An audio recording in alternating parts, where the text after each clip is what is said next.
bonsoir à tous et ravi de vous retrouver pour ce journal de 22 heures à la une de l'actualité.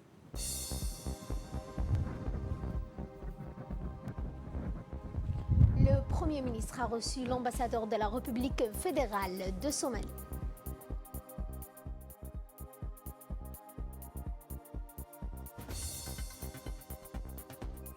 Les Ligues arabes se sont unis pour demander à Israël l'abandon de ses plans d'annexion de la Cisjordanie. Bonsoir à tous et nous entamons ce journal par ce communiqué émanant de la présidence sur la création d'un fonds souverain. Pour Djibouti, la République de Djibouti annonce la création du Fonds souverain de Djibouti suite à la loi du 29 mars 2020 et au décret d'application promulgué le 24 juin 2020. La création de ce fonds est une mesure phare de la vision 2035 qui guide l'action gouvernementale et oriente ainsi la stratégie économique du pays sur de long terme. Se positionner comme hub commercial, logistique, portuaire et numérique incontournable, il s'agit maintenant d'impulser une nouvelle phase et de se doter d'instruments d'action mobilisateurs de moyens avec la capacité réelle d'investissement, un véritable outil de transformation économique accélérée.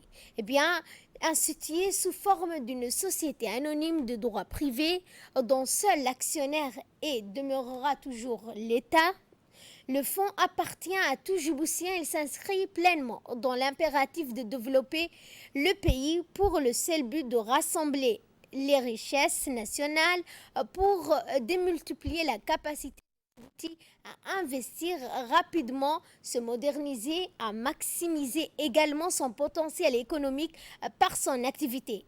Cet outil agit pour la croissance et également pour l'emploi.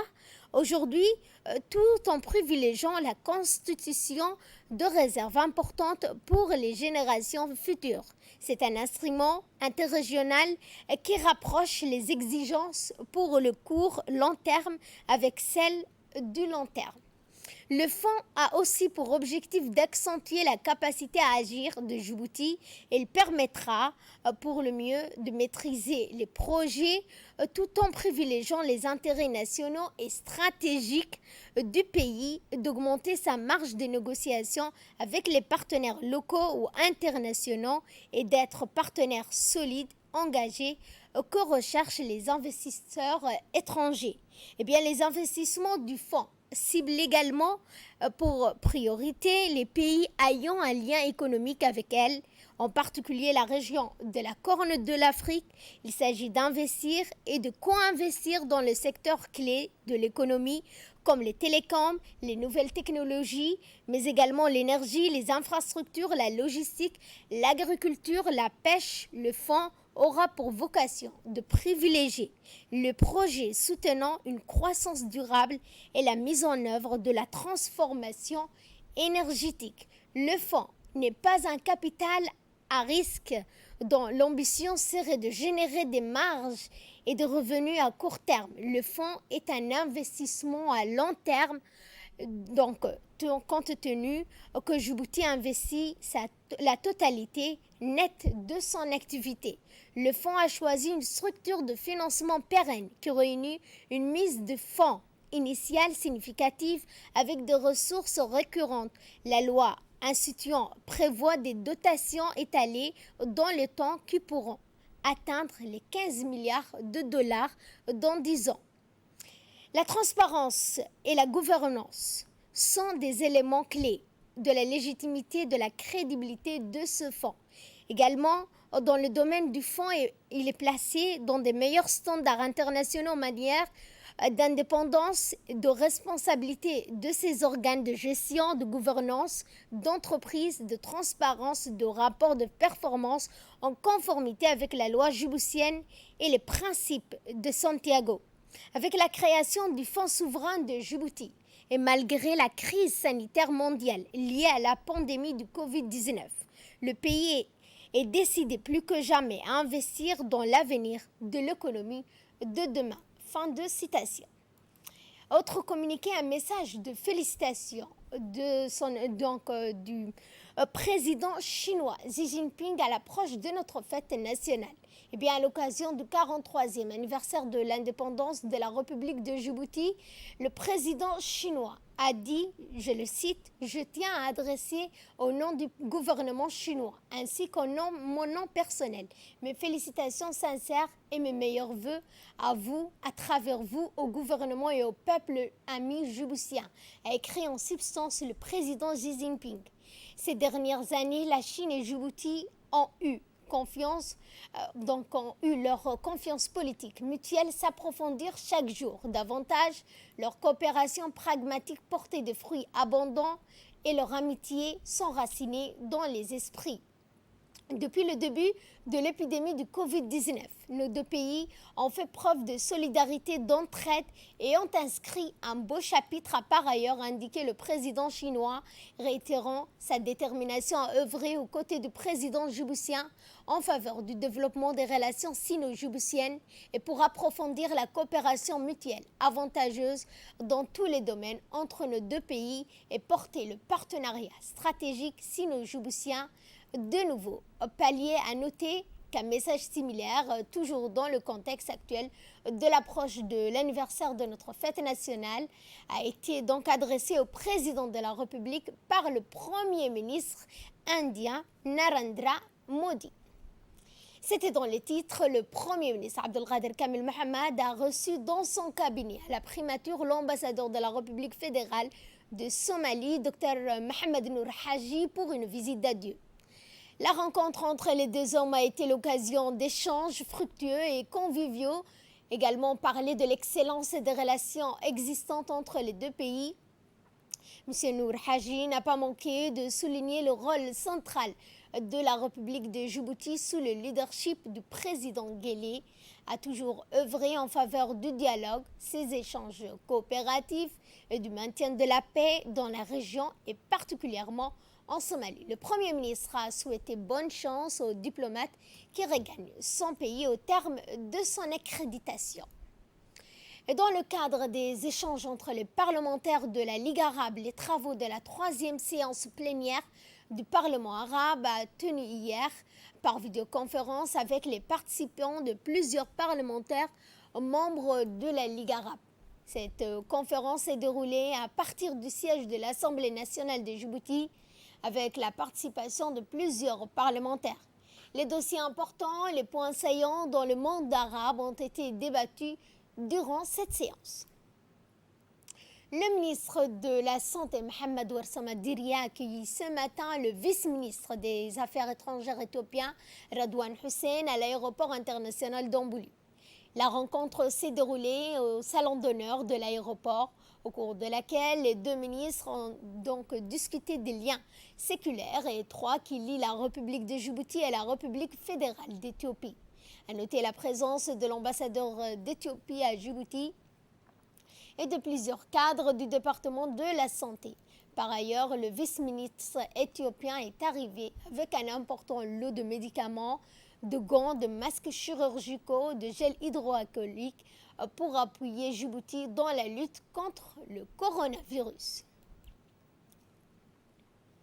Le ministre des Affaires étrangères de la coopération internationale, Mahmoud Ali Youssouf, a également reçu le ministre des Affaires étrangères éthiopien, ambassadeur Redouane Hussein.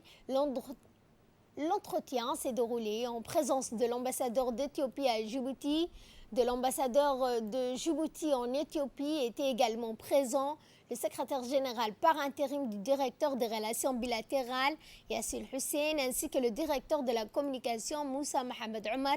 Les discussions ont porté sur les questions d'intérêt commun. Le vice-ministre des Affaires étrangères éthiopien a par ailleurs remis un don éthiopien de médicaments, de produits de santé au ministre de la Santé, et ce, dans le cadre de la lutte du Covid-19. Et place cette fois au point de presse quotidien sur la situation du Covid-19 à Djibouti, un point de presse qui nous est fait par le secrétaire général du ministère de la Santé.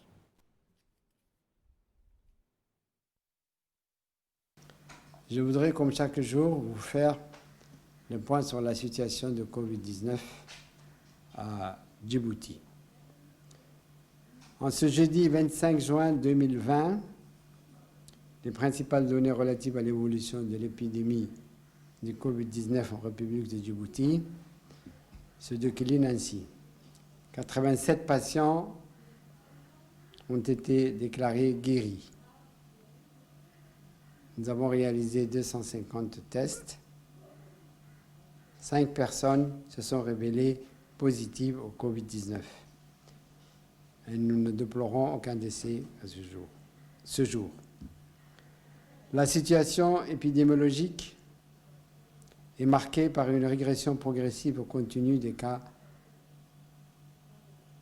de nouvelles infections de Covid-19. Bien que persiste une faible transmission du virus, la circulation de celui-ci a généralement et fortement ralenti au sein de la communauté, au point d'envisager l'élimination totale du virus à Djibouti. Ceci reste tributaire de notre capacité à poursuivre une surveillance accrue et un contrôle imperméable au niveau de tous les points d'entrée du pays en vue d'empêcher toute nouvelle introduction du virus. Et comme à chaque fois, nous demandons à la population de veiller au strict respect des gestes barrières que sont la distanciation physique d'au moins 1 mètre, de port de masque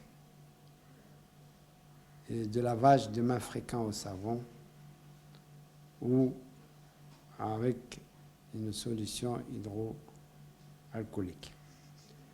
Quant au bilan global, il se résume ainsi. 45 810 tests réalisés, 4 635 personnes sont diagnostiquées positives au Covid-19,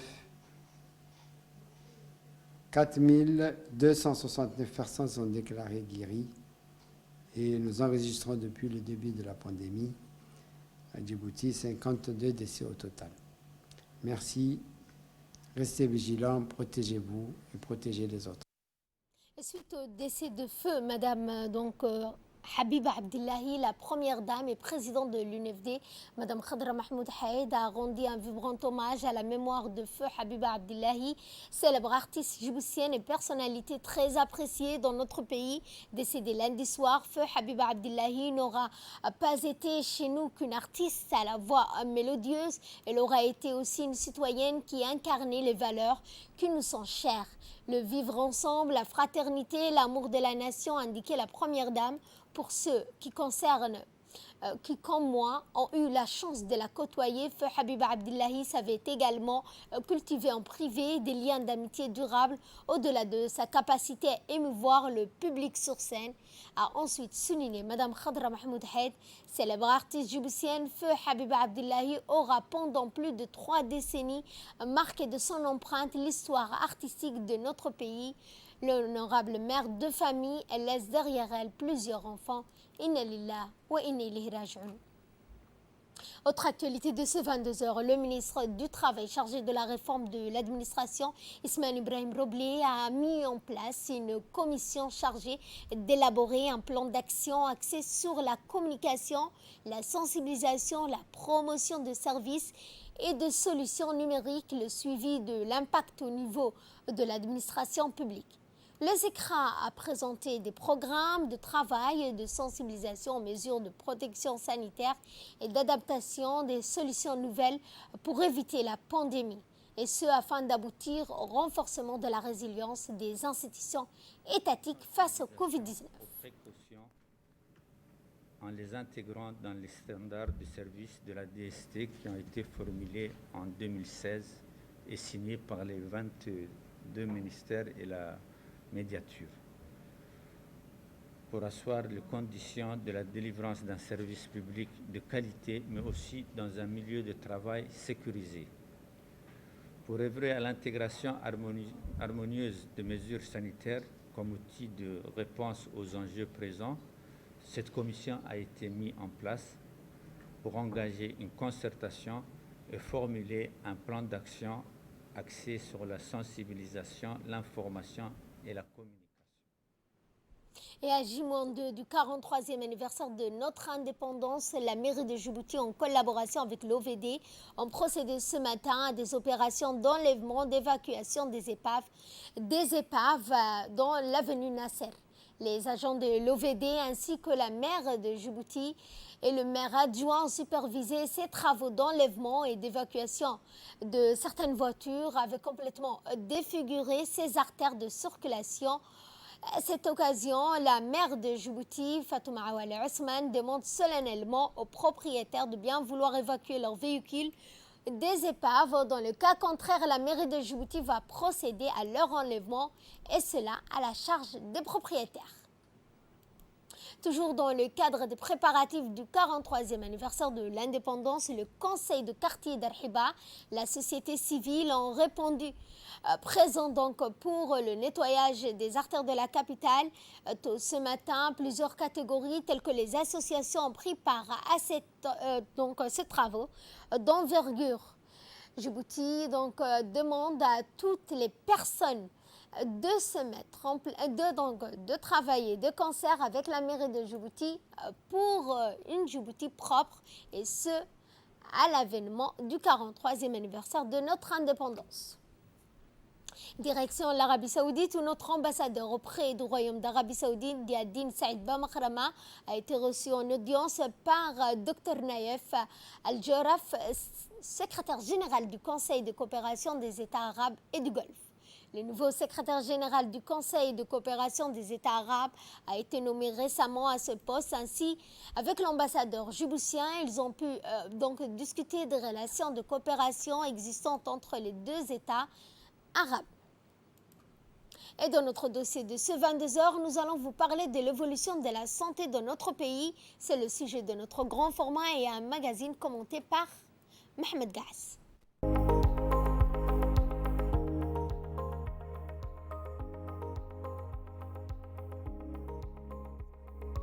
La santé, une vertu quasiment inclusive à Djibouti. Depuis quelques années, la situation sanitaire de notre pays témoigne des progrès incontestables dans divers domaines. Sur les questions majeures de santé, le gouvernement s'est engagé avec conviction dans un processus de développement tendant à renforcer les systèmes sanitaires qui a permis de réduire la mortalité maternelle et infantile, avec notamment la création des services de santé maternelle et néonatale. Aujourd'hui, les capacités d'offre des services de santé ont été renforcées par la mise en place de nouvelles infrastructures. Entre 2005 et 2016, le nombre de structures sanitaires de base est passé de 35 à 43 et celui des pharmacies communautaires de 5 à 12.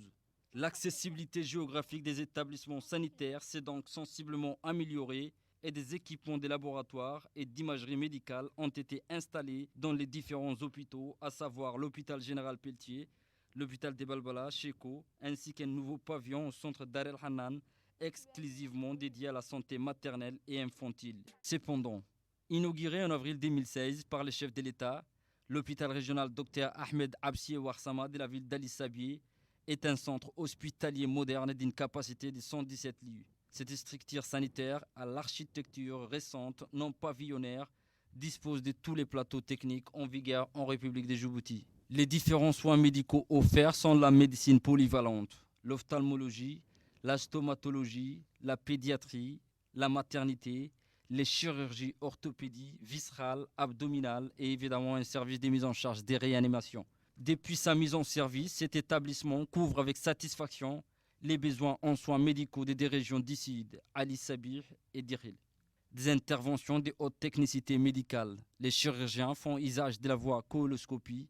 Cette équipe Kiben propose différents types de chirurgie orthopédique et d'urgence. L'orthopédiste Kiben a dans son intervention précisé que cette technique moderne chirurgicale permet de diminuer fortement le temps d'hospitalisation et de guérison, ce qui permet d'opérer avec efficacité tout en évitant les éventuelles complications post-opératoires, mais on exergue un chirurgien d'origine Kiben.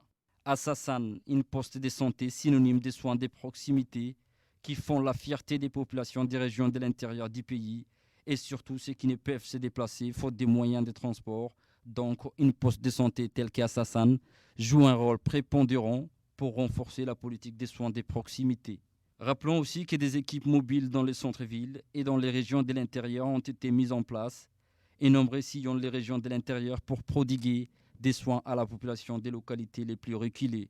Une utilité sanitaire qui s'avère une opportunité de soins pour des patients souvent âgés, dépourvus de ressources financières conséquentes pour se soigner dans les hôpitaux des régions de l'intérieur, faute des moyens de transport.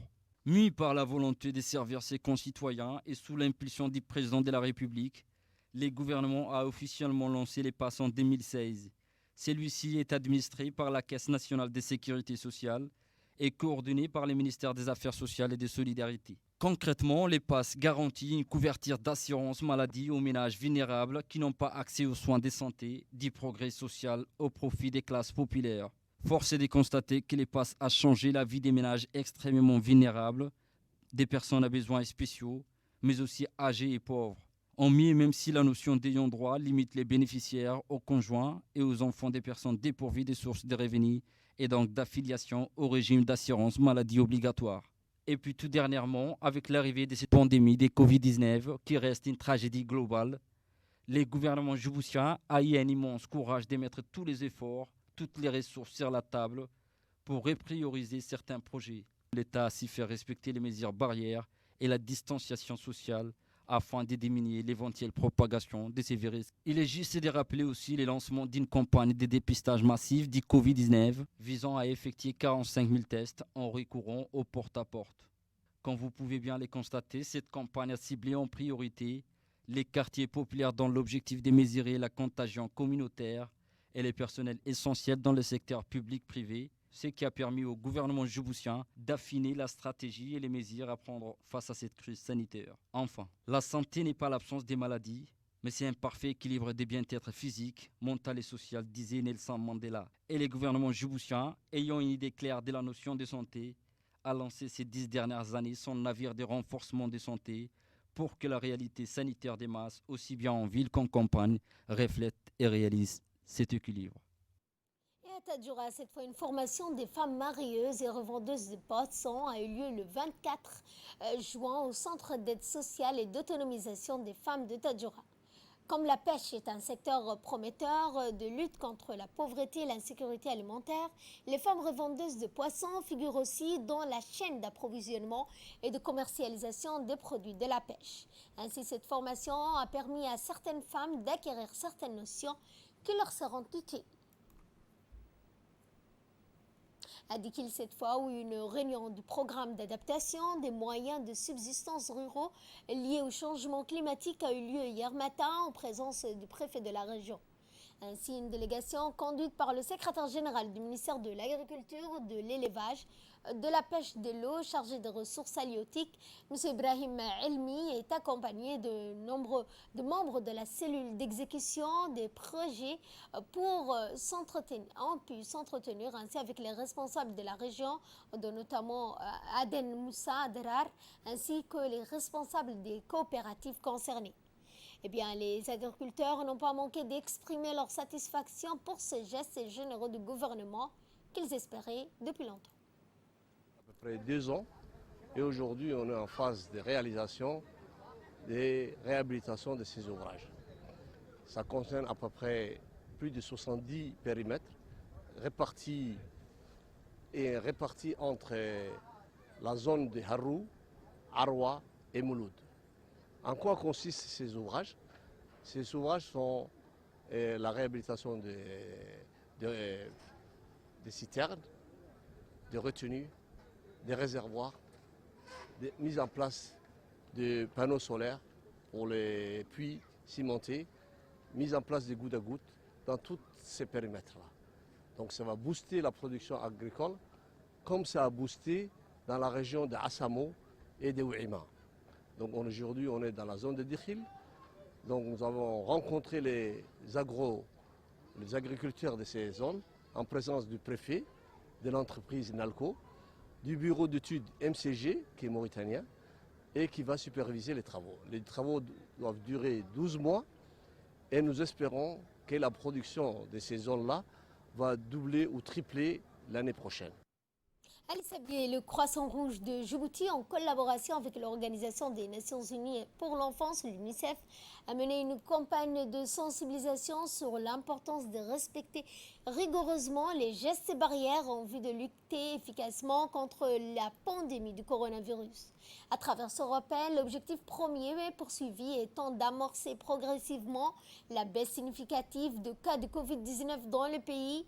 Il est donc important de redoubler d'efforts dans le maintien des comportements sains comme le lavage régulier des mains, le port de masques dans les lieux publics, l'utilisation de solutions hydroalcooliques, de désinfection, de la distanciation sociale. Cette campagne de sensibilisation et donc pour lutter contre le coronavirus a été lancée sur l'esplanade devant la préfecture de la ville en présence du préfet de la région Moussa Adan, du vice-président du conseil régional Daoud Saïd et de nombreux volontaires du Croissant Rouge d'Ali Sabier. Et donc, nécrologie pour clore l'actualité nationale. Nous avons appris avec tristesse le décès survenu avant-hier de Khadija. Suite à une longue maladie, âgée de 125 ans, la défunte a laissé derrière elle 8 enfants, des dizaines de petits-enfants. Que Dieu, le tout miséricordieux, l'accueille dans son paradis éternel. Inna lillahi wa inna ilayhi raji'un. Dans l'actualité internationale, l'ONU, la Ligue arabe ont demandé à Israël de renoncer à ses plans d'annexion de la Cisjordanie qui pourraient mettre fin aux efforts internationaux en faveur de la création d'un État palestinien viable. Cet appel a été formulé mercredi hier lors d'une vidéoconférence du Conseil de sécurité de l'ONU à laquelle participaient plusieurs ministres, ce qui constitue la dernière rencontre internationale avant la possible mise en œuvre en juillet de ce plan d'annexion. En affirmant son hostilité à toute décision unilatérale, le secrétaire général de l'ONU, Antonio Guterres, a réclamé au gouvernement israélien d'abandonner ces plans. L'objectif reste donc d'avoir, selon lui, un État israélien et un État palestinien indépendant, démocratique, d'un seul tenant, souverain et viable, vivant côte à côte, en paix, en sécurité, dans les frontières reconnues, basées sur les lignes définies en 1967 avec Jérusalem comme capitale des deux États, a rappelé le chef de l'ONU. Et à Moscou, cette fois, le défilé militaire consacré au 75e anniversaire de la victoire s'est tenu sur la plage rouge. Eh bien, le traditionnel défilé militaire du 9 mai, reporté pour cause du Covid-19, s'est tenu hier dans la capitale russe. 13 000 seuls militaires ont pris part à l'événement, ainsi que 234 équipements militaires modernes et historiques. Au total, plus de 64 000 militaires, 242 400 véhicules de combat automobiles, des aéronefs, ainsi que 20 navires de surface sous-marins et navires de soutien ont été impliqués dans les défilés militaires à travers le pays. Le 75e anniversaire de la victoire à l'issue de la Seconde Guerre mondiale s'est déroulé cette année dans un contexte exceptionnel de restrictions sanitaires liées au coronavirus en raison de la maladie et du contexte sanitaire. De nombreux chefs d'État n'ont pas pu se rendre à Moscou. Toutefois, les dirigeants de la Biélorussie, du Béliskistan, de la Bosnie-Herzégovine, du Kazakhstan, de la Moldavie, de la Serbie ont pu assister à cet événement. Voilà, c'est tout pour ce journal. Merci de votre fidélité. Excellent week-end à toutes et à tous.